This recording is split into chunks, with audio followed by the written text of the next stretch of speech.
Rebonjour à tous, j'espère que vous allez bien, ici Blue Raptor pour ce 27e épisode de mon format Strat, ou qui se veut Strat 7e génération.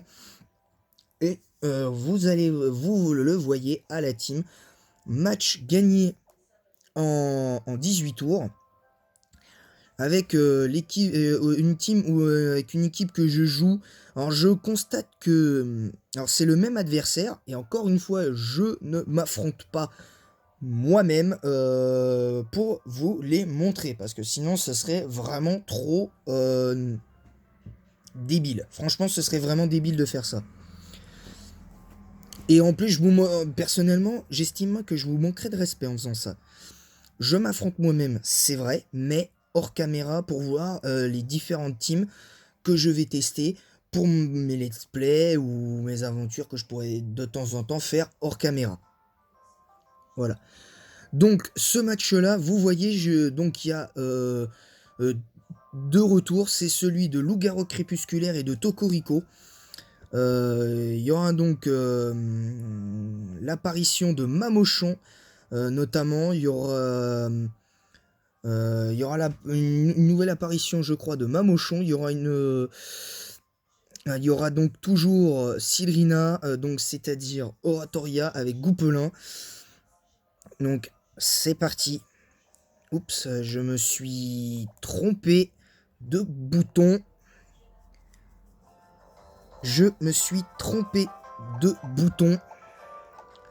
Donc c'est parti. Alors le match que j'ai perdu pour la preview, c'est celui-là. En 19 tours, mais bon, j'ai fait 2-3 erreurs. Vous le verrez sans doute demain, je pense. Donc on va voir ce qui s'est passé sur ce match. C'est parti.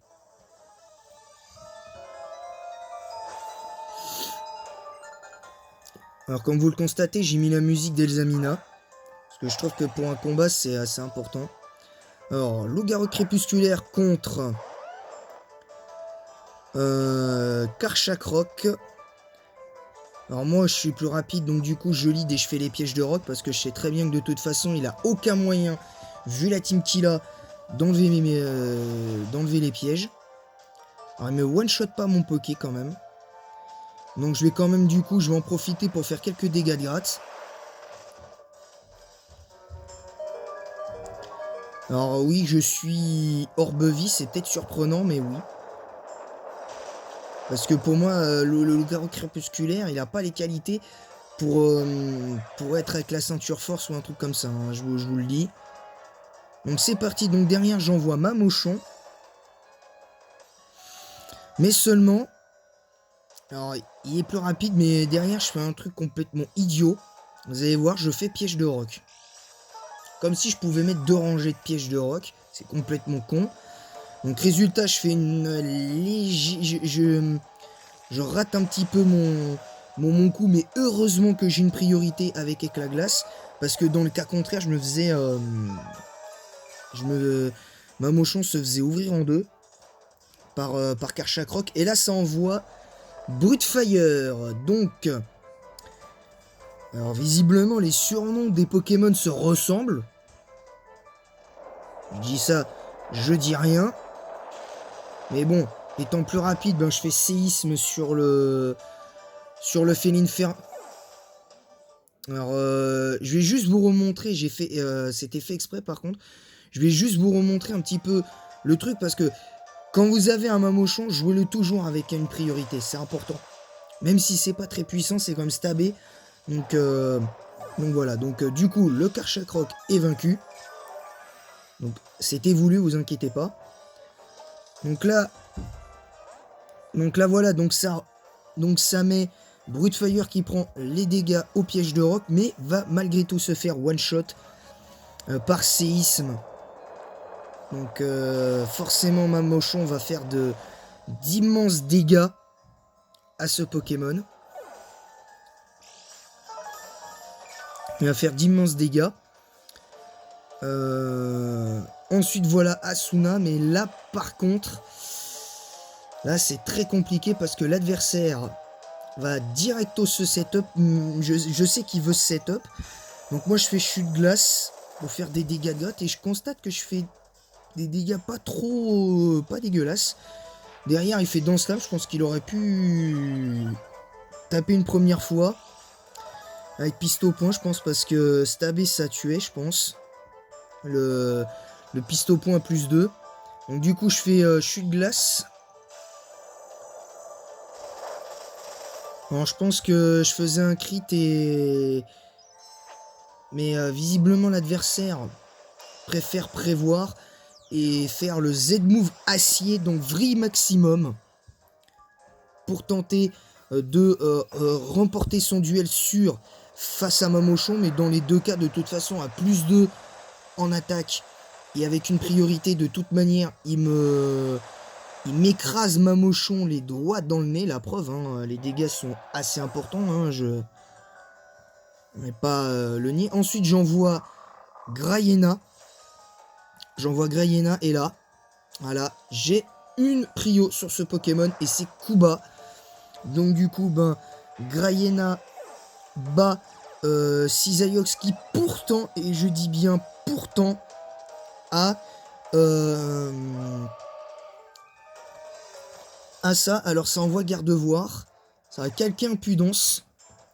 Seulement je sais bien que de toute manière Graiena il peut pas faire le reste, il peut pas se faire le reste de la team. Et j'avais un petit peu peur de rater ma queue de fer, donc du coup j'ai volontairement sacrifié mon Graiena. Donc du coup je perds un autre Pokémon. Voici Goupelin. Donc j'ai perdu 3 Pokémon, donc on a un nouveau 6-3, mais là il sacrifie par contre son comment ça s'appelle, il enlève pardon son type il enlève son type fée, c'est-à-dire son gardevoir. Donc là ça envoie tonnerre, mais j'ai pris 70 points de dégâts. Je me set-up avec plénitude. Donc lui, ça veut dire qu'il peut continuer à faire des dégâts. Alors, le X-Sprint refait tonnerre parce que de toute façon, il sait très bien que c'est son meilleur stab. Seulement, je suis paralysé. Et si j'avais pris la paralysie, ben là, il pouvait éventuellement avoir l'avantage du nombre au final. Ce qu'il n'a pas eu, malheureusement. Enfin, heureusement, pardon pour moi. Alors, étant donné que mon Goupelin est à 26 PV qui sert plus à rien, bah du coup je le sacrifie, hein, parce que je vais pas bêtement le garder en sachant très bien qu'il est paralysé, qui du coup sera plus long que le reste de ses 2 derniers Pokémon. Ça ne sert à rien. Ouais, tout simplement, ça ne sert à rien. Mais le match va s'avérer quand même plus compliqué que prévu parce que je fais changer Claire. Je one-shot son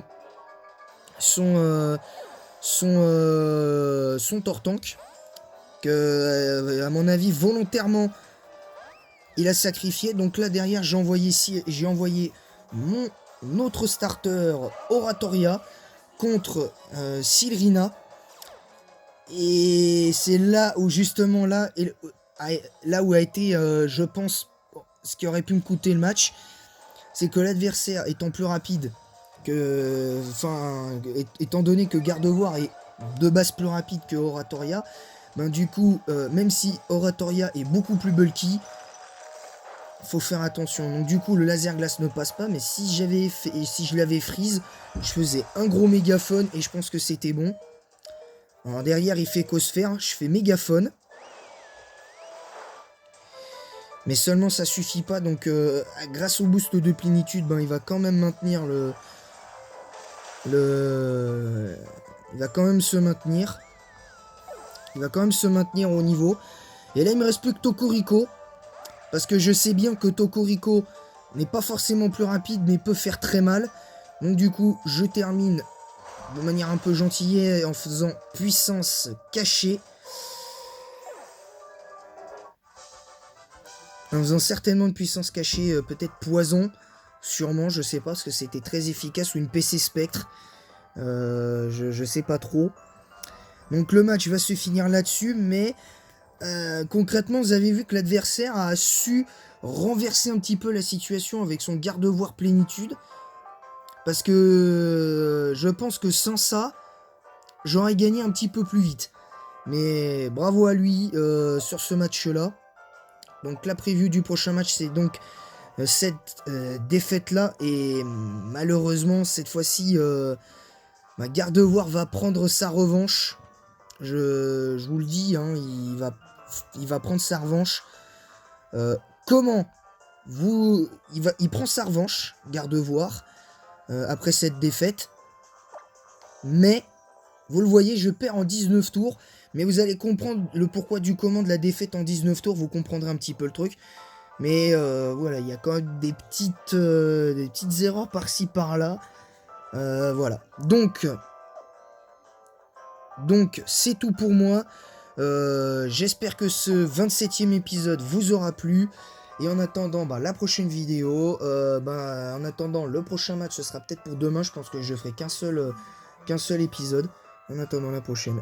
À bientôt.